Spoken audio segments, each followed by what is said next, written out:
أعوذ بالله من الشيطان الرجيم بسم الله الرحمن الرحيم حميم والكتاب المبين إنا جعلناه قرآنا عربيا لعلكم تعقلون وَإِنَّهُ فِي أُمِّ الْكِتَابِ لَدَيْنَا لَعَلِيٌّ حَكِيمٌ حامیم، قسم ہے اس واضح کتاب کی کہ ہم نے اسے عربی زبان کا قرآن بنایا ہے تاکہ تم لوگ اسے سمجھو، اور در حقیقت یہ ام الکتاب میں ثبت ہے، ہمارے ہاں بڑی بلند مرتبہ اور حکمت سے لبریز کتاب، تاکہ تم لوگ اسے سمجھو۔ قرآن مجید کی قسم جس بات پر کھائی گئی ہے وہ یہ ہے کہ اس کتاب کے مصنف ہم ہیں، نہ کہ محمد صلی اللہ علیہ وسلم، اور قسم کھانے کے لیے قرآن کی جس صفت کا انتخاب کیا گیا ہے وہ یہ ہے کہ یہ کتاب مبین ہے۔ اس صفت کے ساتھ قرآن کے کلام الہی ہونے پر خود قرآن کی قسم کھانا آپ سے آپ یہ معنی دے رہا ہے کہ لوگو، یہ کھلی کتاب تمہارے سامنے موجود ہے، اسے آنکھیں کھول کر دیکھو، اس کے صاف صاف غیر مبہم مضامین، اس کی زبان، اس کا ادب، اس کی حق و باطل کے درمیان ایک واضح خط امتیاز کھینچ دینے والی تعلیم، یہ ساری چیزیں اس حقیقت کی صریح شہادت دے رہی ہیں کہ اس کا مصنف خداوند عالم کے سوا کوئی دوسرا ہو نہیں سکتا۔ پھر یہ جو فرمایا کہ ہم نے اسے عربی زبان کا قرآن بنایا ہے تاکہ تم اسے سمجھو، اس کے دو مطلب ہیں۔ ایک یہ کہ یہ کسی غیر زبان میں نہیں ہے بلکہ تمہاری اپنی زبان میں ہے، اس لیے اسے جانچنے، پرکھنے اور اس کی قدر و قیمت کا اندازہ کرنے میں تمہیں کوئی دقت پیش نہیں آ سکتی۔ یہ کسی عجمی زبان میں ہوتا تو تم یہ عذر کر سکتے تھے کہ ہم اس کے کلام الہی ہونے یا نہ ہونے کی جانچ کیسے کریں جبکہ ہماری سمجھ ہی میں یہ نہیں آ رہا ہے، لیکن اس عربی قرآن کے متعلق تم یہ عذر کیسے کر سکتے ہو؟ اس کا ایک ایک لفظ تمہارے لیے واضح ہے، اس کی ہر عبارت اپنی زبان اور اپنے مضمون دونوں کے لحاظ سے تم پر روشن ہے۔ خود دیکھ لو کہ کیا یہ محمد صلی اللہ علیہ وسلم کا یا کسی دوسرے عرب کا کلام ہو سکتا ہے؟ دوسرا مطلب اس ارشاد کا یہ ہے کہ اس کتاب کی زبان ہم نے عربی اس لیے رکھی ہے کہ ہم عرب قوم کو مخاطب کر رہے ہیں اور وہ عربی زبان کے قرآن ہی کو سمجھ سکتی ہے۔ عربی میں قرآن نازل کرنے کی صریح معقول وجہ کو نظر انداز کر کے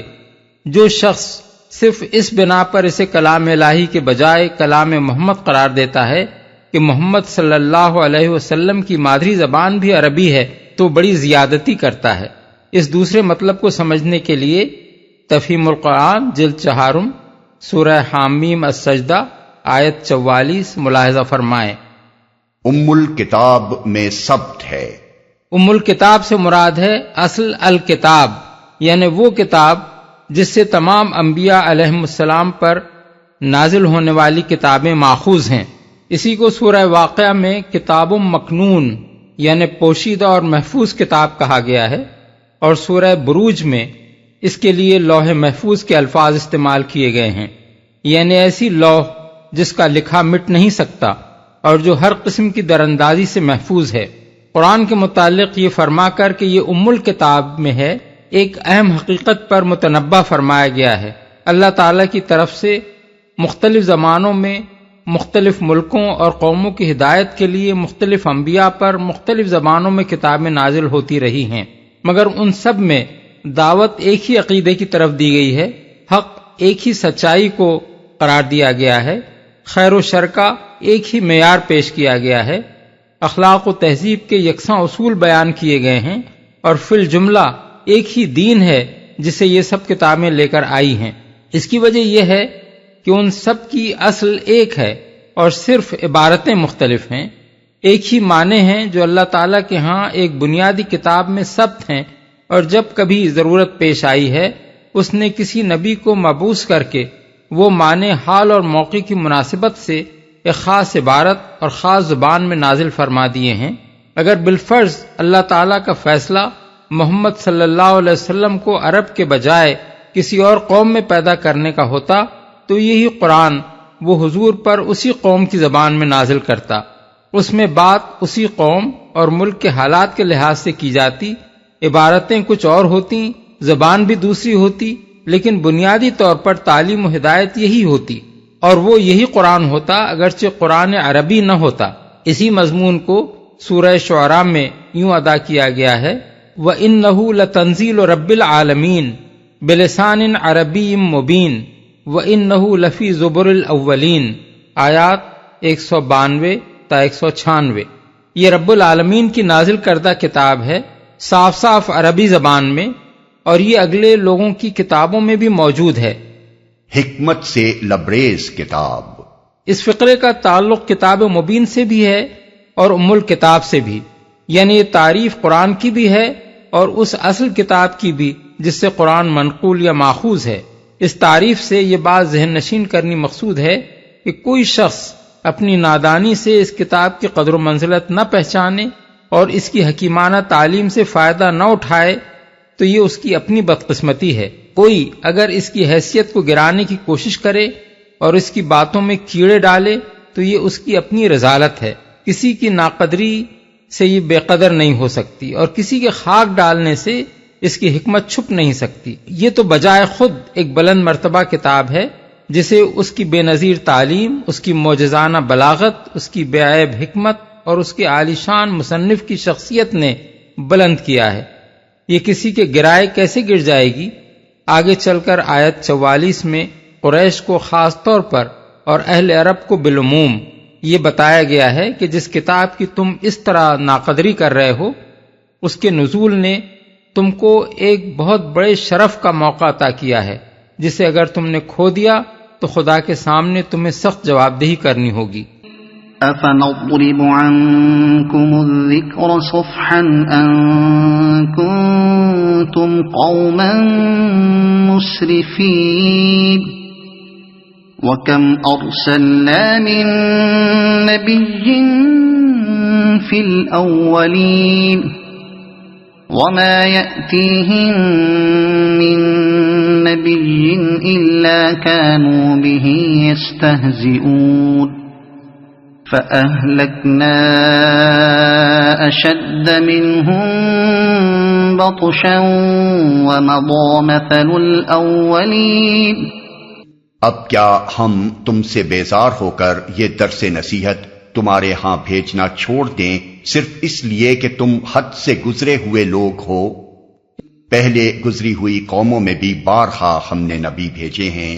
کبھی ایسا نہیں ہوا کہ کوئی نبی ان کے ہاں آیا ہو اور انہوں نے اس کا مذاق نہ اڑایا ہو۔ پھر جو لوگ ان سے بدرجہ زیادہ طاقتور تھے انہیں ہم نے ہلاک کر دیا۔ پچھلی قوموں کی مثالیں گزر چکی ہیں۔ اس ایک فقرے میں وہ پوری داستان سمیٹ دی گئی ہے جو محمد صلی اللہ علیہ وسلم کے اعلان نبوت کے وقت سے لے کر ان آیات کے نزول تک پچھلے چند برس میں ہو گزری تھی۔ یہ فقرہ ہمارے سامنے یہ تصویر کھینچتا ہے کہ قوم صدیوں سے سخت جہالت، پستی اور بدحالی میں مبتلا ہے۔ یکایک اللہ تعالیٰ کی نظر عنایت اس پر ہوتی ہے، وہ اس کے اندر ایک بہترین رہنما اٹھاتا ہے اور اسے جہالت کی تاریکیوں سے نکالنے کے لیے خود اپنا کلام نازل کرتا ہے تاکہ وہ غفلت سے بیدار ہو، جاہلانہ اوہام کے چکر سے نکلے اور حقیقت سے آگاہ ہو کر زندگی کا صحیح راستہ اختیار کر لے۔ مگر اس قوم کے نادان لوگ اور اس کے خود غرض قبائلی سردار اس رہنما کے پیچھے ہاتھ دھو کر پڑ جاتے ہیں اور اسے ناکام کرنے کے لیے ایڑی چوٹی کا زور لگا دیتے ہیں۔ جوں جوں سال پر سال گزرتے جاتے ہیں ان کی عداوت اور شرارت بڑھتی چلی جاتی ہے، یہاں تک کہ وہ اسے قتل کر دینے کی ٹھان لیتے ہیں۔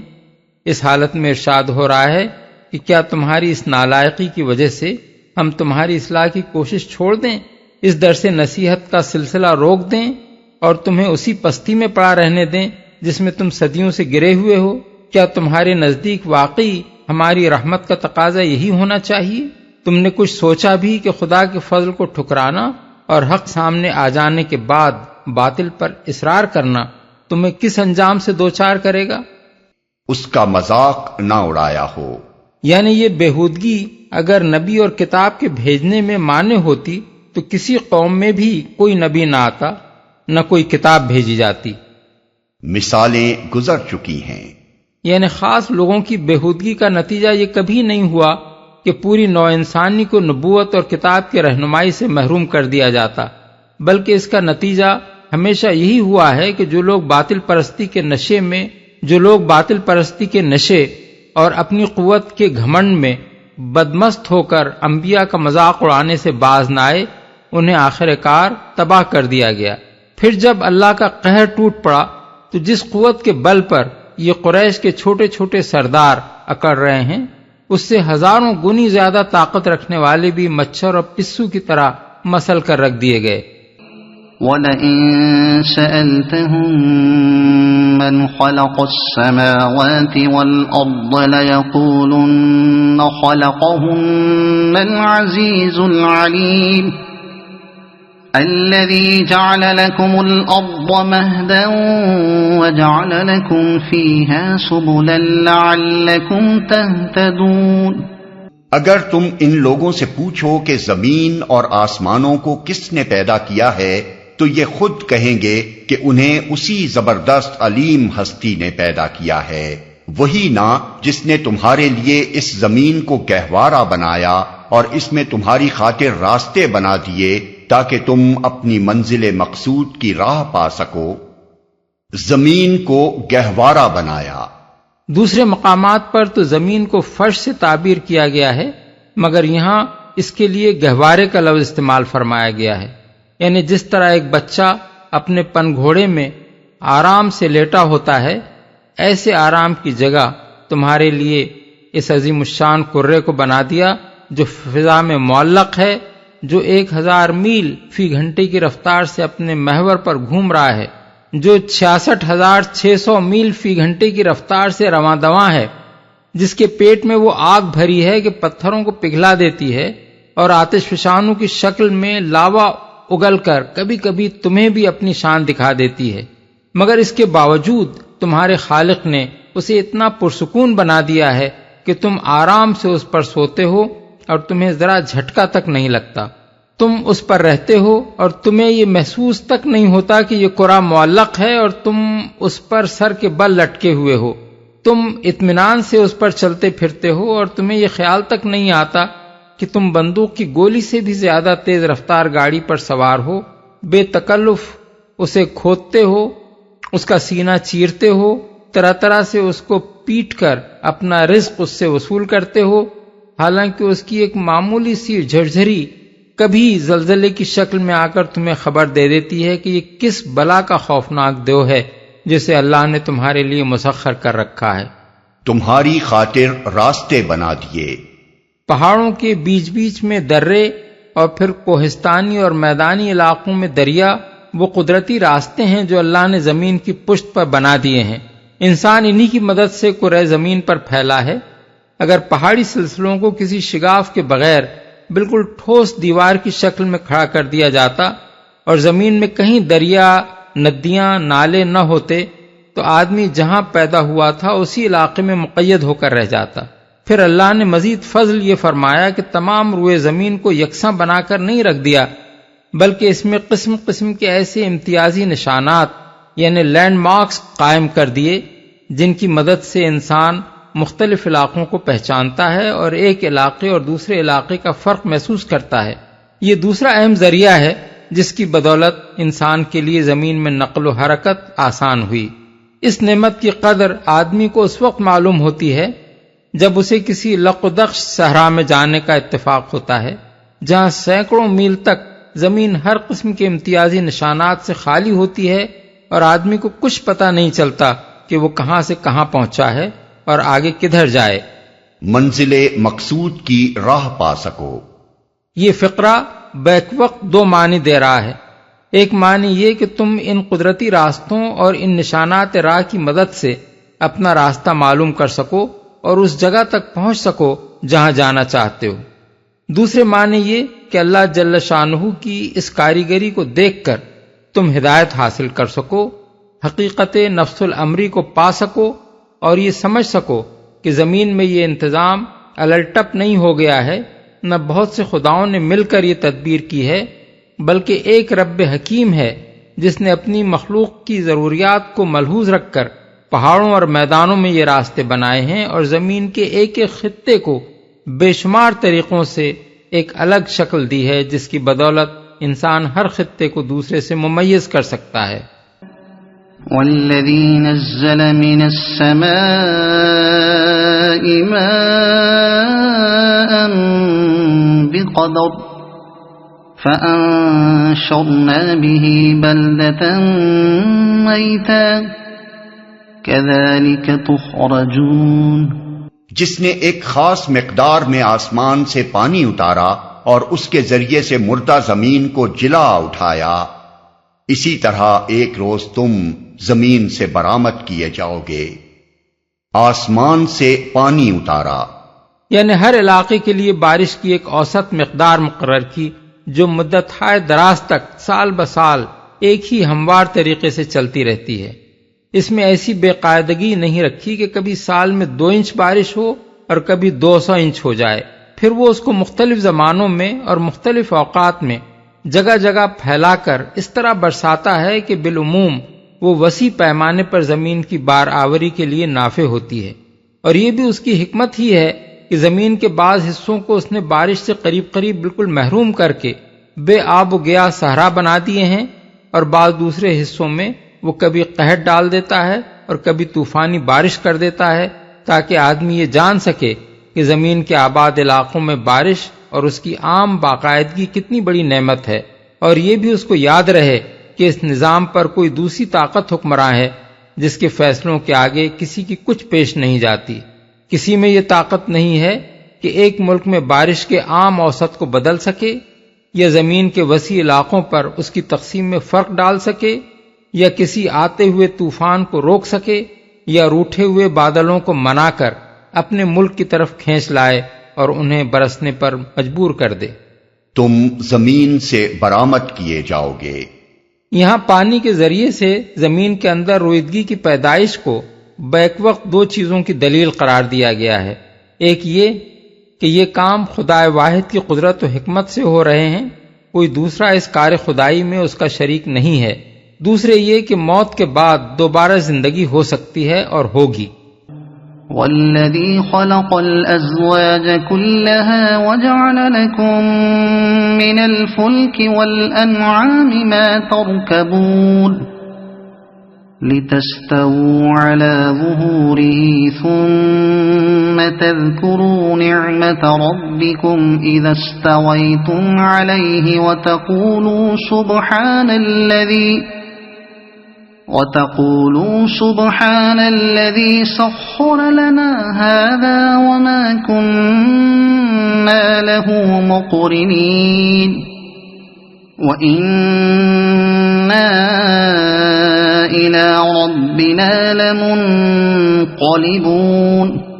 وہی جس نے یہ تمام جوڑے پیدا کیے اور جس نے تمہارے لیے کشتیوں اور جانوروں کو سواری بنایا تاکہ تم ان کی پشت پر چڑھو، اور جب ان پر بیٹھو تو اپنے رب کا احسان یاد کرو اور کہو کہ پاک ہے وہ جس نے ہمارے لیے ان چیزوں کو مسخر کر دیا، ورنہ ہم انہیں قابو میں لانے کی طاقت نہ رکھتے تھے، اور ایک روز ہمیں اپنے رب کی طرف پلٹنا ہے۔ تمام جوڑے پیدا کیے۔ جوڑوں سے مراد صرف نوع انسانی کے زن و مرد اور حیوانات و نباتات کے نر و مادہ ہی نہیں ہیں، بلکہ دوسری بے شمار چیزیں بھی ہیں جن کو خالق نے ایک دوسرے کا جوڑ بنایا ہے، اور جن کے اختلاط یا امتزاج سے دنیا میں نئی نئی چیزیں وجود میں آتی ہیں۔ مثلا عناصر میں بعض کا بعض سے جوڑ لگتا ہے اور بعض کا بعض سے نہیں لگتا۔ جن کا جوڑ ایک دوسرے سے لگتا ہے انہی کے ملنے سے طرح طرح کی ترکیبیں واقع ہو رہی ہیں۔ یا مثلا بجلی میں منفی اور مثبت بجلیاں ایک دوسرے کا جوڑ ہیں، اور ان کی باہمی کشش ہی دنیا میں عجیب عجیب کرشموں کی موجب بن رہی ہے۔ یہ اور دوسرے انگنت جوڑے جو قسم قسم کی مخلوقات کے اندر اللہ تعالیٰ نے پیدا کیے ہیں، ان کی ساخت اور ان کی باہمی مناسبتوں اور ان کے تعامل کی گوناگون شکلوں اور ان کے ملنے سے پیدا ہونے والے نتائج پر اگر انسان غور کرے تو اس کا دل یہ گواہی دیے بغیر نہیں رہ سکتا کہ سارا کارخانہ عالم کسی ایک ہی زبردست صانع حکیم کا بنایا ہوا ہے اور اسی کی تدبیر سے یہ چل رہا ہے۔ صرف ایک عقل کا اندھا ہی یہ فرض کر سکتا ہے کہ یہ سب کچھ کسی حکیم کے بغیر ہوا اور ہو رہا ہے، یا اس میں ایک سے زیادہ خداؤں کی دخیل کاری کا کوئی امکان ہے۔ قابو میں لانے کی طاقت نہ رکھتے تھے، یعنی زمین کی تمام مخلوقات میں سے تنہا انسان کو کشتیاں اور جہاز چلانے اور سواری کے لیے جانور استعمال کرنے کی یہ مقدرت اللہ تعالیٰ نے اس لیے تو نہیں دی تھی کہ وہ غلے کی بوریوں کی طرح ان پر لد جائے اور کبھی نہ سوچے کہ آخر وہ کون ہے جس نے ہمارے لیے بحر ذخار میں کشتیاں دوڑانے کے امکانات پیدا کیے اور جس نے جانوروں کی بے شمار اقسام میں سے بعض کو اس طرح پیدا کیا کہ وہ ہم سے بدرجہ زیادہ طاقتور ہونے کے باوجود ہمارے تابع فرمان بن جاتے ہیں اور ہم ان پر سوار ہو کر جدھر چاہتے ہیں انہیں لیے پھرتے ہیں۔ ان نعمتوں سے فائدہ اٹھانا اور نعمت دینے والے کو فراموش کر دینا دل کے مردہ اور عقل و ضمیر کے بحث ہونے کی علامت ہے۔ ایک زندہ اور حساس قلب و ضمیر رکھنے والا انسان تو ان سواریوں پر جب بیٹھے گا تو اس کا دل احساس نعمت اور شکر نعمت کے جذبے سے لبریز ہو جائے گا۔ وہ پکار اٹھے گا کہ پاک ہے وہ ذات جس نے میرے لیے ان چیزوں کو مسخر کیا، پاک ہے اس سے کہ اس کی ذات و صفات اور اختیارات میں کوئی اس کا شریک ہو، پاک ہے اس کمزوری سے کہ اپنی خدائی کا کام خود چلانے سے وہ عاجز ہو اور دوسرے مددگار خداؤں کی اسے حاجت پیش آئے، پاک ہے اس سے کہ میں ان نعمتوں کا شکریہ ادا کرنے میں اس کے ساتھ کسی اور کو شریک کروں۔ اس آیت کے منشا کی بہترین عملی تفسیر رسول اللہ صلی اللہ علیہ وسلم کے وہ اذکار ہیں جو سواریوں پر بیٹھتے وقت آپ کی زبان مبارک پر جاری ہوتے تھے۔ حضرت عبداللہ بن عمر فرماتے ہیں کہ حضور جب سفر پر جانے کے لیے سواری پر بیٹھتے تو 3 مرتبہ اللہ اکبر کہتے،